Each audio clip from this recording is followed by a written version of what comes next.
It is time for a best of 3 series of professional StarCraft 2, and what I've got for you today is a Zerg versus Protoss. Spawning here in game number 1 on Kairos Junction and playing with the blue Zerg drones. We are currently looking inside of the main base of Elazer.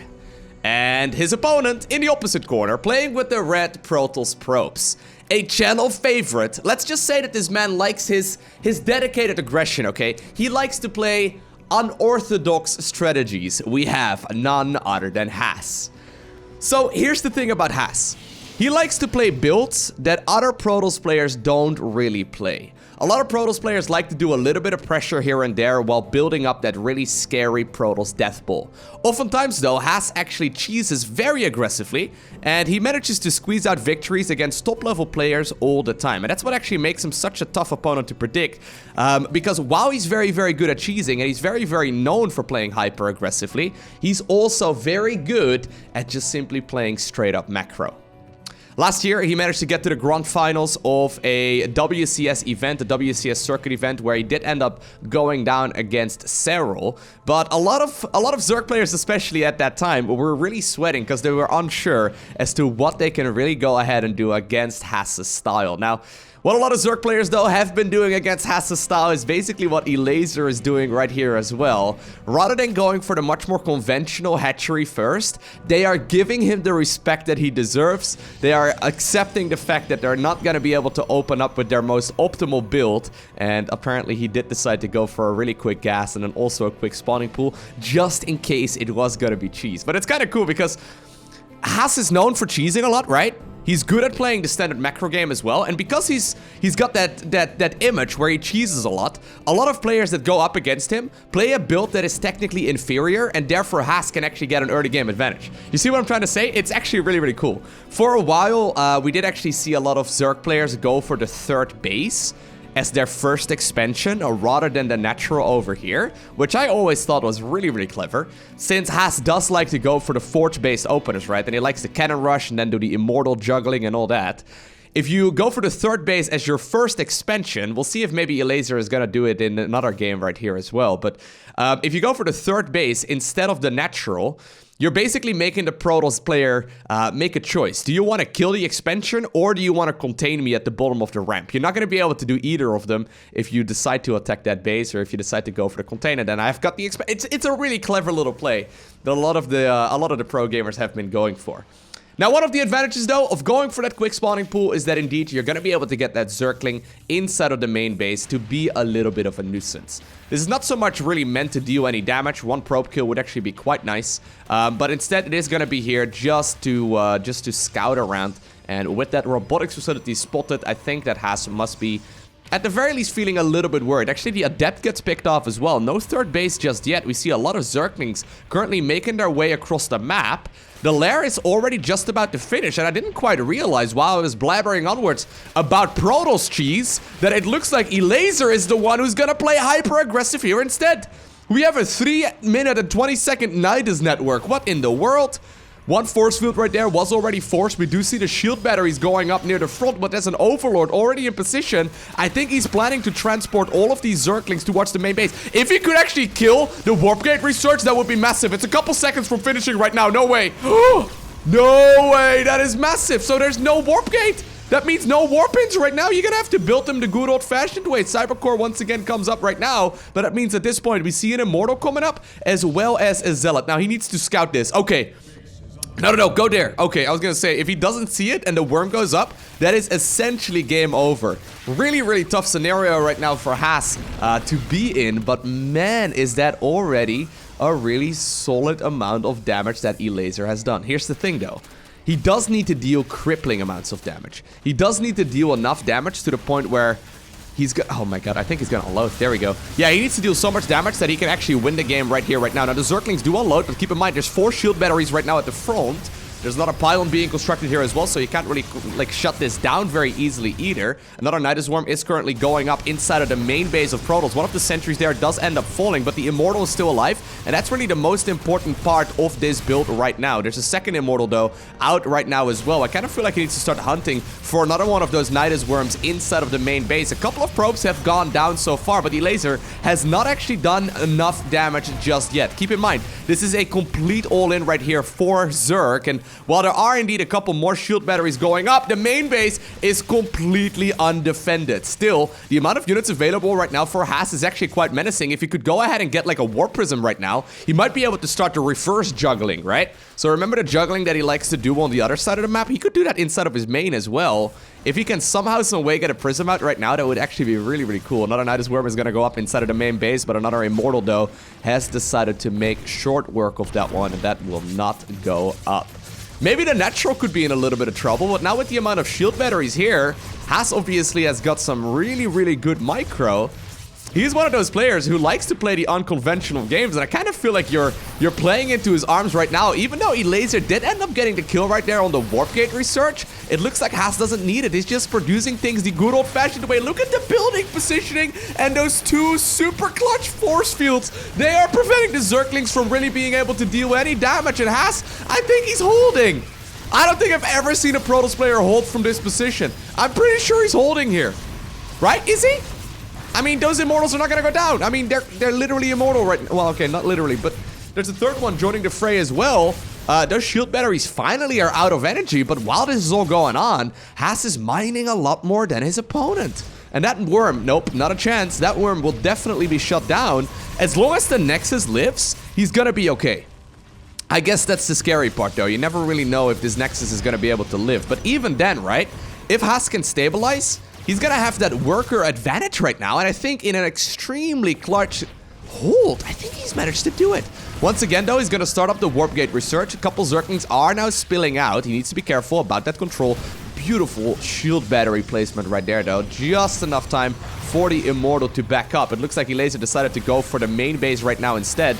The Immortals right now being utilized right here to snipe down some of those Queens as well. The Queens obviously using Transfuse. A lot of probes, though, are finally pulled off the line. This may actually be the damage that Elazer is looking for. Still, though, it's 25 workers here in favor of Haas. Or at the very least, he's got a bunch more workers than his opponent. Another one of those Nidus Worms does go up, but the Queens are utilizing their energy left and right. Great control once again. Another Immortal is coming up. And I guess he purposely decided not to go for a Warp Prism right now, because obviously the Warp Prism is a little bit of a risk. Natural, though, does still live, and obviously with this amount of Queens out, they can snipe a lot of these units from a bit of a distance. Another shield battery will finally be coming up as well. Haas, though, has realized, you know what, I can just go ahead and give up the main base, and I can mine the Natural instead.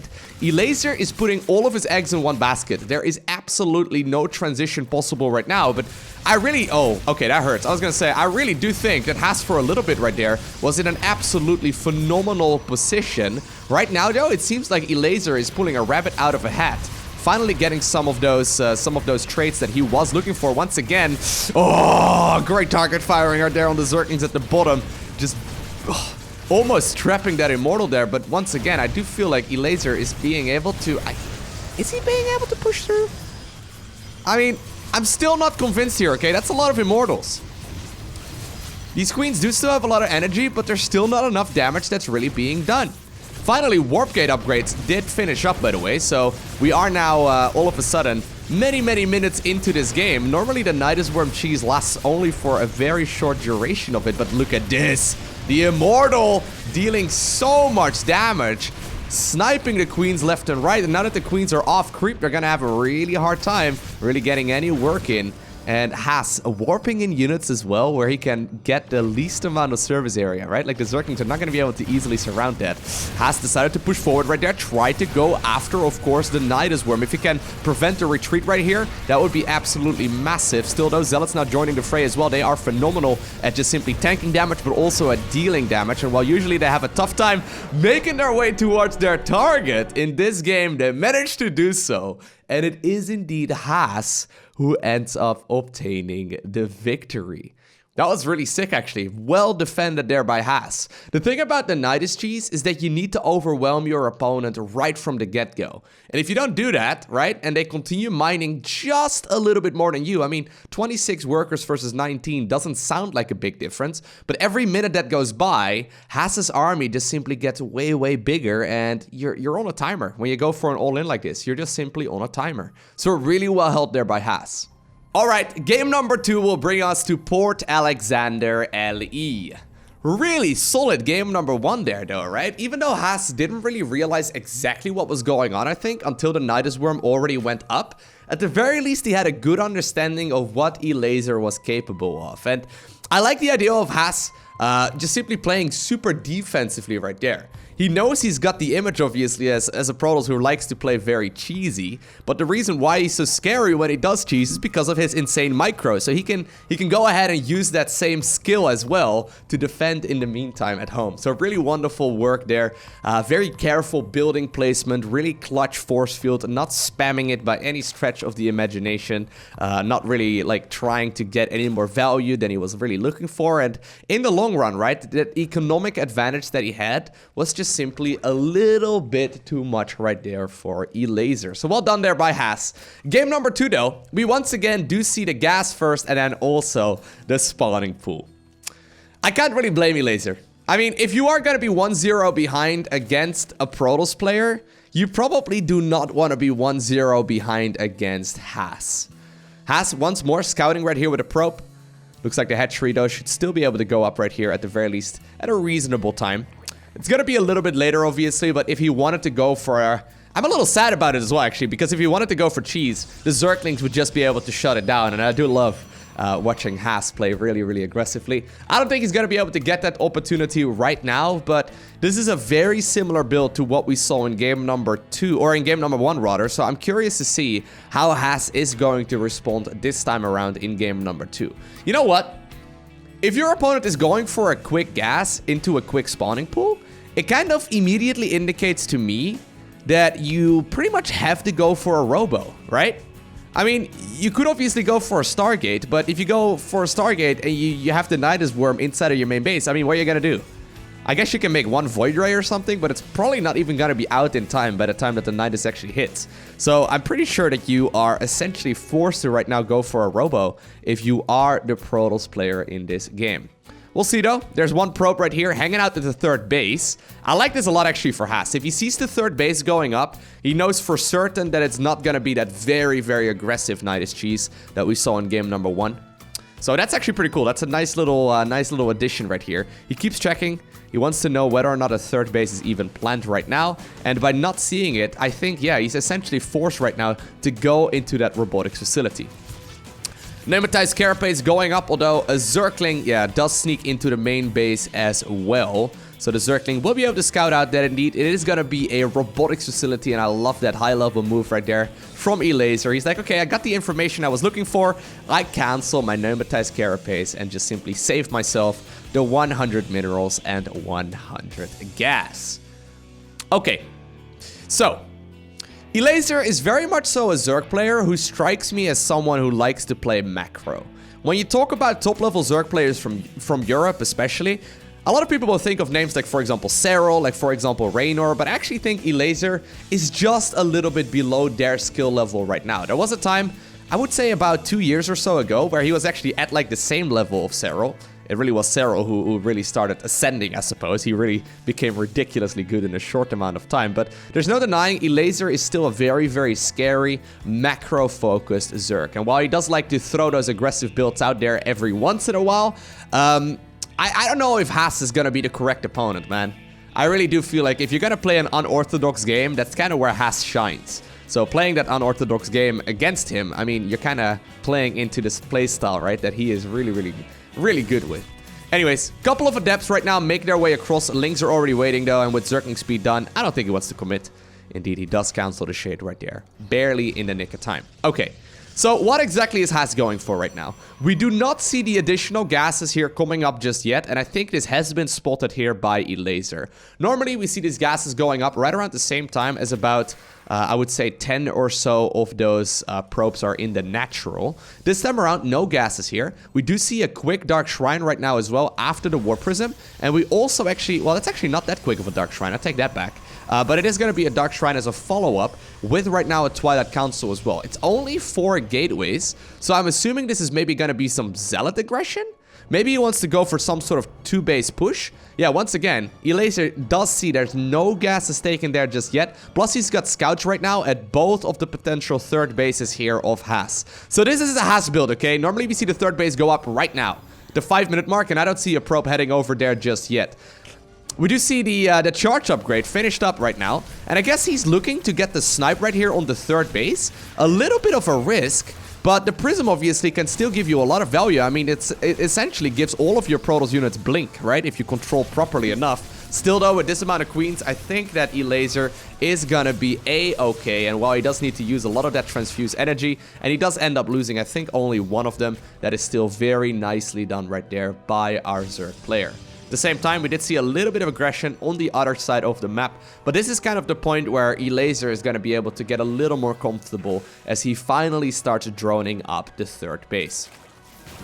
Okay, so it looks like Haas is actually, guys, get this, Haas is taking a 3rd base. What? I know, how often have you seen Haas take a 3rd base?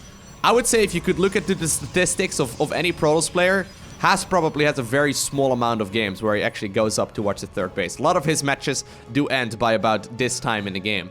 Anyways, that was a very nice little push there by Haas though, right? That was a small little bit of dedicated aggression to potentially see if Zerg was over-droning. If that were to be the case, the 3rd base could have been sniped. And while it wasn't the case this time around, he decides to just go ahead and play macro. But that by no means wasn't all in by him. I mean, only 4 gateways off of 2 bases, that is always a big indication that he wants to, you know, just put on a little bit of pressure and not play too aggressively. Now, I do think, though, and here's the Dark Templar, by the way, finally being a bit of a nuisance. Such an unorthodox time. This is like an anti-timing, okay?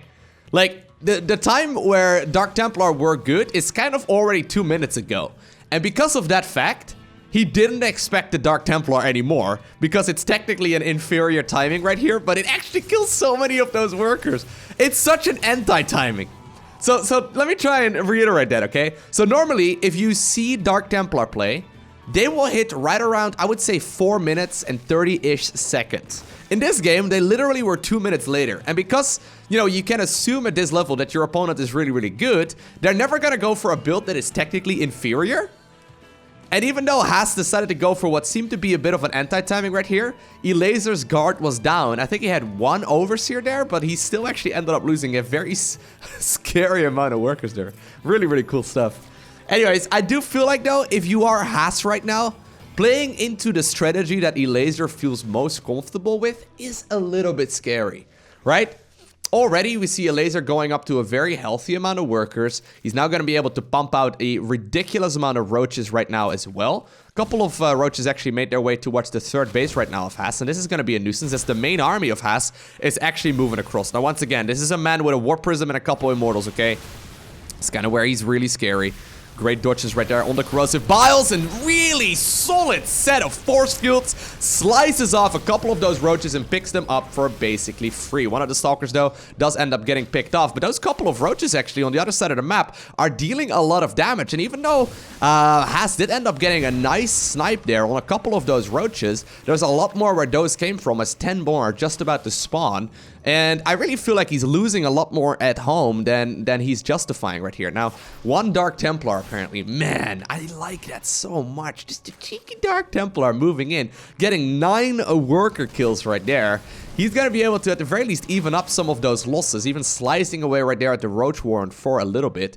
Finally, the roaches inside of the main base were picked off, but that was a lot of damage still done. And while 1 roach apparently still feeling brave, it managed to get 1 more probe kill that one is also gonna be picked off. Okay, so how many workers went down? Pretty even amount right now, actually, at both sides of the map. Ooh, that was a good snipe, actually. Corrosive Biles connecting with some of those sentries. Immediately, more sentries, though, do get warped in. Force fields have a lot of potential in this scenario, and I really, man, the scariest unit that has is the War Prism, as weird as that is. Right now, there's really not a lot of ways. Oh my god, he once again gets the snipe on a couple of them. That's big.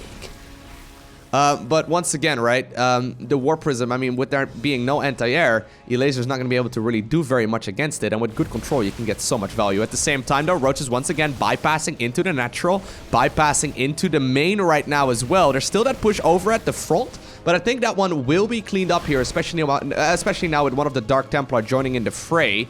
Elazer, though, being so aggressive here with these Roach run-bys. A lot of Zerg players at this level like to go for the much more conventional way of doing this by going, for example, for some drop play, especially with like Pneumatized Carapace. You can really deal some damage with, for example, those Overlord drops. But in this case, Elazer just simply headbutts his way through the center of the map, and he breaks into the natural just like that and picks up 24 of those worker kills.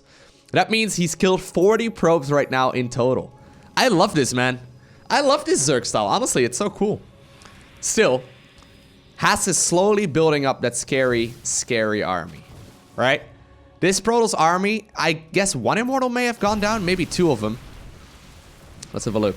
No, only one Immortal ended up going down there. Those Immortals are kind of like the saving grace right now for Haas, as he does look like he wants to push across the map once more. The thing is, though, Elazer has been making non-stop units here for a really long while. He did lose a couple drones, but he didn't replace them with too many of them. He didn't try to drone up like a fourth base here either, and I think that means he should be able to eventually overwhelm this Protoss army. Obviously, Immortals are scary. Well, if you bow your own army, that's not going to help you out very much. But Immortals are scary, but if you just simply have the numbers, you can deal so much damage. If you can snipe the Prism, okay, I was gonna say, if that Prism was there for just a little bit longer, that could have been an absolute disaster. In this case, though, Elazer does not get the Prism snipe, and he does force this Protoss to go back home.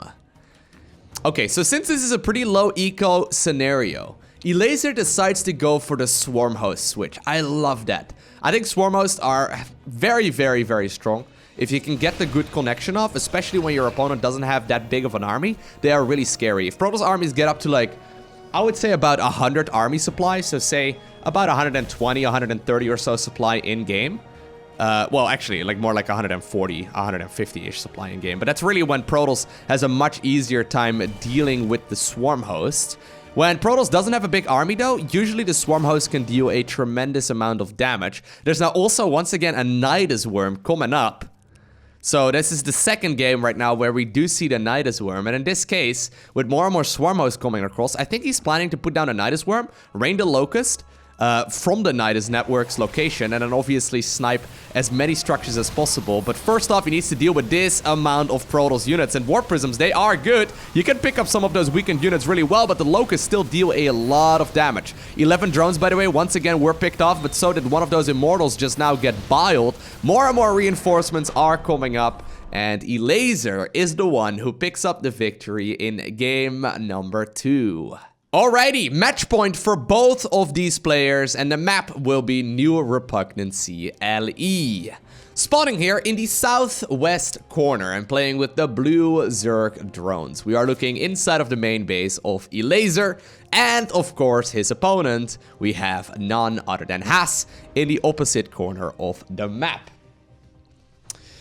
I'm a little disappointed that Elazer has been going for the pool really early on. I mean, I get it, right? You don't want to be cheesed by Haas. He's a very scary player when you do that. But still, the Protoss player in me, it enjoys watching these really hyper-aggressive, dirty builds from Haas come into effect. It's just that a lot of the Zerg players really haven't been giving him the opportunity to showcase those builds anymore, as everyone's just opening up with either like a third base as their first expansion, or for example, a quick gas and then a spawning pool once again as well. I think a lot of players have figured out how to counter Haas's playstyle, and while it's still going to be great when you're playing on the ladder, I mean, the vast majority of Zerg players on the ladder will indeed go for, of course, that really quick hatchery on the low ground, right? But in this case, I mean, since they're playing a series at a big event, they are really not gonna take any risks. And while Haas is finally catching on to what exactly is going on.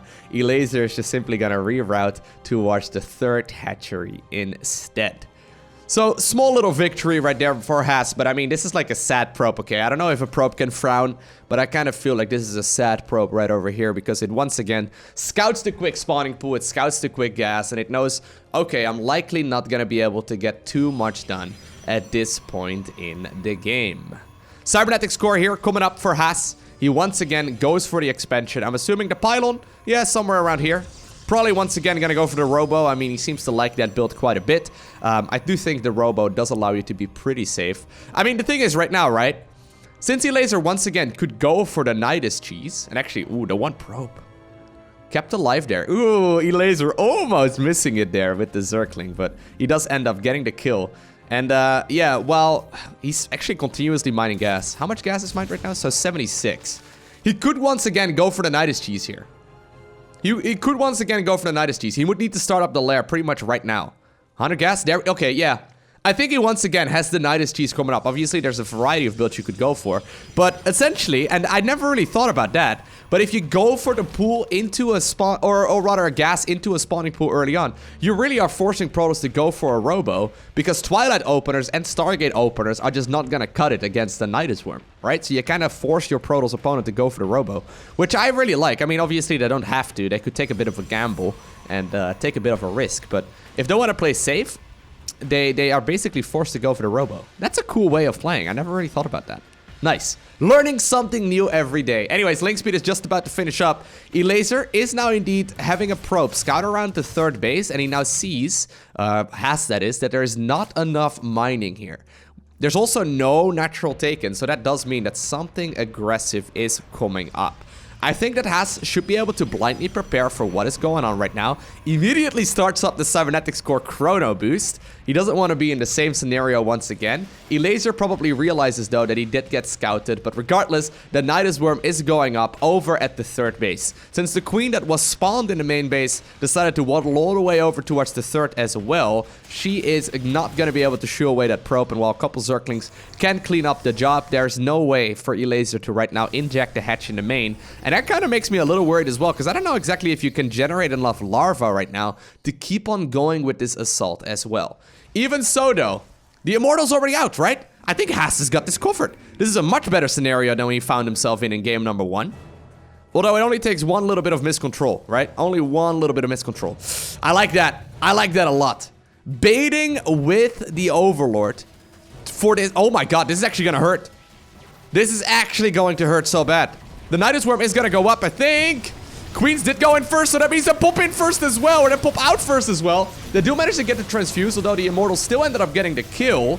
Elazer gonna inject now inside of that main base of his Protoss opponent instead. In the meantime, though, the Zerglings did manage to bite right there, and I guess bite and claw through the Cybernetics Core. Queens are not gonna be able to escape, as of course a lot of those units ended up getting picked off, and of course the Queens were not able to pop back inside of the Nidus Worm. 12 probes already going down, and man, while this looked like a perfect scenario right here for Haas, this all of a sudden has turned into a disaster. This is one of those moments where you have all of the tools at your disposal, but the damage is still being dealt anyway, right? You take one little misstep, and all of a sudden it's game over. You're basically forced to split up your Immortals.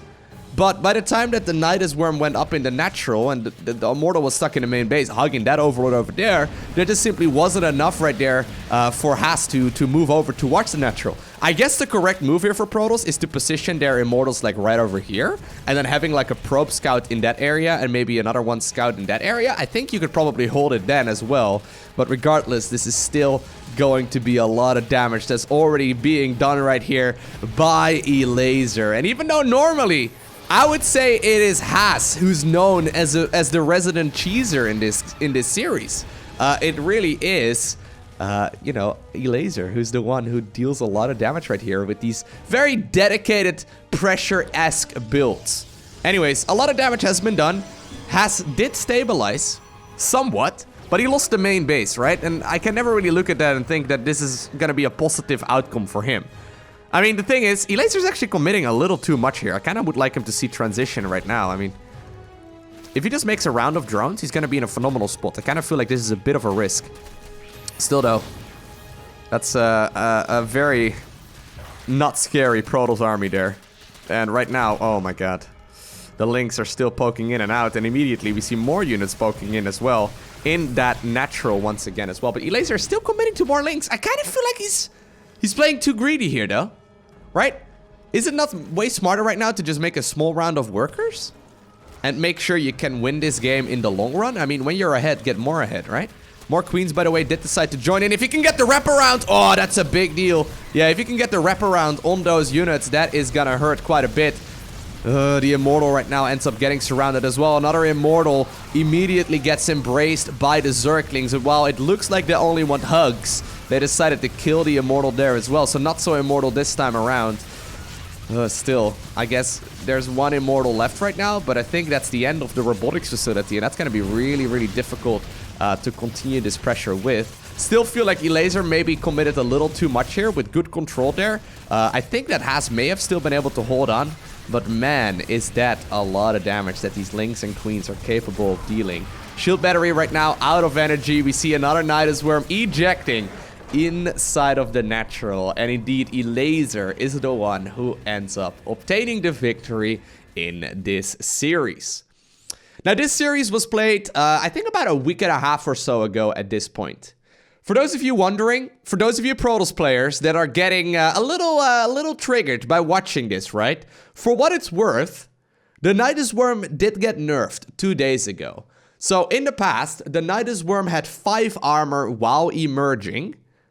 Right now, it's got 3 armor while emerging. What that means is that units like, for example, Zealots, and then Stalkers, and then Sentries, and even actually Probes as well, they will deal significantly more damage to the Nidus Worm while it is emerging. An Immortal obviously could always clean it up quite easily, but that's because of its very significant damage output. Basically, you have the damage output of a unit minus the armor of the unit that it's attacking. That's the actual damage output. And obviously, since Zealots and Stalkers don't have a lot of damage output per actual hit, and Immortals do, they never really used to deal that much damage. I think right now, and we're gonna have to check out how that actually works out, but I think right now, 2 Stalkers are gonna be enough to deal with the Nidus Worm while it was emerging.